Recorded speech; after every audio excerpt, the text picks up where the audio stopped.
त्याज्य घृणित वस्तु आसुरी भाव की हमारे सामने रखते हो।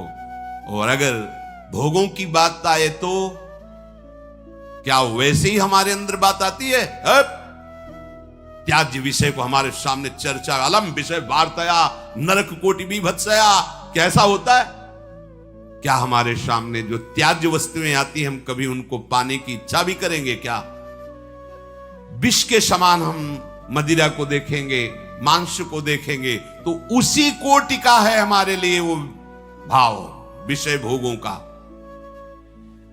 उसको तो हम अलग करके देखते हैं, नहीं ये कैसे हम पी सकते हैं, कैसे और वो बड़े शौक से हमारा मन राजी हो जाता है। नहीं, ये भुलावा है, सावधान, एक ही कोटि है, एक ही लाइन में रखा गया है। यदि परमार्थ अध्यात्म के पथिक हो तो ऐसा नहीं। भोगों को संतों ने कहा यदि अध्यात्म मार्ग में चलना है तो विषयान विषवत त्यज्य। जैसे विष को हम खा नहीं सकते, चाहे सुंदर रबड़ी में डाल के दिया जाए या खीर में डाल के दिया जाए, कोई हमें कान में बता दे कि विष है, इसमें विष मिला है, बस अब हम खा नहीं सकते, चाहे हाथ जोड़े चाहे पैर जोड़े। गुरुजनों ने कहा कि विषय विष से भी बड़ा भयानक है, मत भोगना। फिर हम ये बात क्यों स्वीकार नहीं कर पाते? जैसे रबड़ी में बहुत रति है, पर आके कोई बता दे इसमें विष मिला है तो बिल्कुल नहीं खा सकते, जबरदस्ती खवाना चाहे तो नहीं खा सकते। पर विषय, शास्त्र और गुरुजन कह रहे हैं विषयान विषवत त्यज्य। विषय बड़ा भयंकर विषय। विष तो एक शरीर नष्ट करता है, विषय तो अनेक जन्मों तक संस्कार विषय के फैला देता है। फिर हम राजी क्यों हो जाते हैं? क्या बात है? क्या गुरुजनों के अनुभवों पर हमारा विश्वास नहीं, या हम अध्यात्म मार्ग के पथिक नहीं? वो चैप्टर ही हमारा नहीं है। हमारा मार्ग अध्यात्म मार्ग है। चाहे गृहस्थ हो चाहे विरक्त हो, एक पत्नी व्रत धारण करने वाला गृहस्थ ब्रह्मचारी ही माना जाता है। जो केवल संतानोत्पत्ति के लिए गृहस्थ क्रिया करता है उसे ब्रह्मचारी ही माना जाता है। नाम जप करते हुए अतिथि सेवा, परिवार का पोषण, वो साधु ही माना जाता है। हमारे मन में जो भोगों की स्फुरणा होती है उसके कई कारण होते हैं। एक तो होता है संचित पाप राशि जो पूर्व में जमा है, प्रायः इसी से भोग स्फुरणाएं होती है। दूसरा संग से होती है। आपकी पाप राशि से स्फुरणा ना हुई तो कोई भोगी पुरुष ऐसा मिला, परमाणु होते हैं। पूज्य श्रीधर बाबा की कुटिया में जब जाते थे, आप सच्ची मानिए, घुसते ही ऐसा लगता जैसे मशीन फिट कर दी गई हो। मंत्र चल एकदम रफ्तार से चल पड़ता।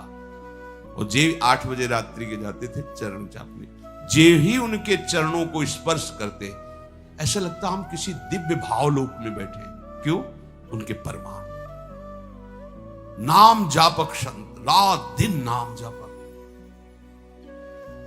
ऐसे परमाणु उनकी हर वस्तु में, कोई भी वस्तु उनकी छुओ के एक दिव्यता थी उसमें।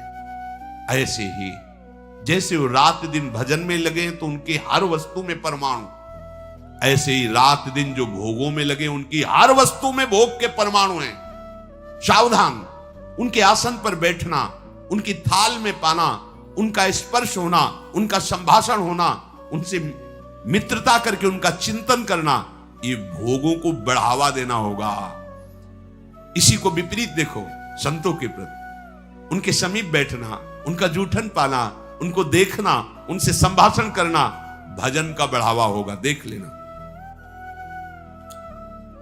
पूर्व संचित पापों से जो स्फुरणा होती है उससे बहुत सहजता में बचा जा सकता है, लेकिन प्रगट कुसंग से जो स्फुरणा होती है इससे बचना बड़ा कठिन होता है। पूर्व पापों से स्फुरणा सबके हृदय में होती है जब तक भगवत साक्षात्कार नहीं हो जाता। वो बार बार आकर्षित करता रहता है संसार का राग। और अगर कहीं कुसंग मिल जाए फिर क्या कहना है? फिर तो जो स्फुरणा थी संकल्प बनेगा, संकल्प क्रिया बन जाएगी, क्रिया होते ही अध्यात्म अंतर ध्यान हो जाएगा, अध्यात्म मार्ग ही नहीं रहेगा। इसलिए कर्म राशि की तो तुम चिंता मत करो, उसे तो भस्म करने के लिए शरणागति समर्थ है। लेकिन कुसंग से बचने के लिए तुम्हारे ऊपर पूरा भार है। कुसंग से तुम बचो। बरुहल बास नरक करताता, दुष्ट संग जनि दे विधाता। गंगा किनारे भ्रमण जब कर रहे थे तो तरी घाट है, उसके आगे हम जा रहे थे। नया शरीर और वैराग्य, ना कमंडल, ना बिस्तर, ना कोई भीषण सर्दी का समय। एक मार्किन नीचे पहने लाल रंग से गेरुआ, बस लंगोटी, और एक मार्किन बस ऊपर, कोई नहीं, कोई कमंडल, कुछ नहीं। रोम रोम हर समय सर्दी से व्याप्त रहता। भोजन की व्यवस्था जहां ठाकुर जी कर दे। तो माह के महीने में रामनगरिया लगती गंगा किनारे। जैसे माघ मास में वहां प्रयाग में, ऐसी जगह जगह मालूम 10,000 फिर 10,000 ऐसे 2-4 किलोमीटर ऐसे ऐसे नगर जैसे बन, रामनगरिया उनको कहते हैं। किनारे से चलने पर वो मिलते हैं। तो एक महात्मा, जिनकी पोशाक बहुत अच्छी लग रहा था, सुविधाजनक जीवन है, वो देखा, बड़े बुजुर्ग अवस्था के थे। हे महात्मा, देखने से ही लग रहा है कि तुम गंगा की परिक्रमा दे रहे हो। परिक्रमा तो नहीं, पर गंगा किनारा ही हमारा जीवन है। बोले आओ 2-4 दिन रुक लो। रामनगरिया सब अलग अलग तंबू लगे, जैसे प्रयागराज में बड़ी व्यवस्था, बड़े ऊंचे ऊंचे ऐसे गद्दे तंबू, क्योंकि बहुत सर्दी गंगा किनारे तो और पड़ती है। हमें भी लगा चलो, संत भगवान 2-4 दिन के लिए कह रहे, रुक जाते। जो ही रुके, 12 बजे कितने प्रकार के भोजन, खीर, ये वो, जहां रोटी भी नसीब नहीं हुआ, इतना कहा चलो भगवान की बड़ी कृपा 2-4 दिन जो है तो बाहर में पाया। रात्रि में उन्हीं के पास शयन किया, बड़ा तंबू था, ऐसे वैसे। दूसरे दिन सुबह 8 बजे के करीब जलेबी का भंडारा था, फिर राजभोग अलग। खूब ऐसे पुण्यात्मा जन करते रहते हैं।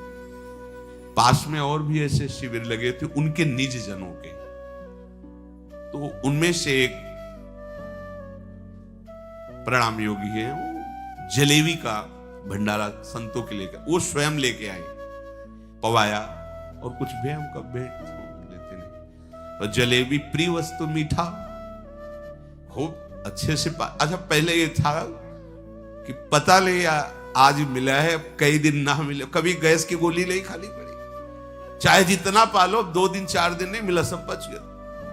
अब जीव ही पा करके थोड़ा ही समय हुआ, पहले दिन का राजभोग, दूसरे दिन का ये बाल भोग जलेबी। वो जलेबी बाल भोग का राजभोग जैसा है, गरम गरम जलेबी, जैसे नशा चढ़ता है ऐसे दिमाग में बस। तो उनमें एक बहुत सरल और वास्तविक साधु स्वभाव के थे, वो केवल सेवा में ही रहते थे महंत जी की। उनसे हमने पूछा, वह वृद्ध थे, हम कहा कल से आज तक हमारी भावना में बड़ा परिवर्तन हो गया। तो उनका महाराज क्षमा करना, आप जिस मार्ग में चल रहे हो वो ये मार्ग नहीं है, वो ये मार्ग नहीं जो आप स्वीकार कर लिए। अच्छा, तो सोचा 1-2 दिन, बोले नहीं महाराज,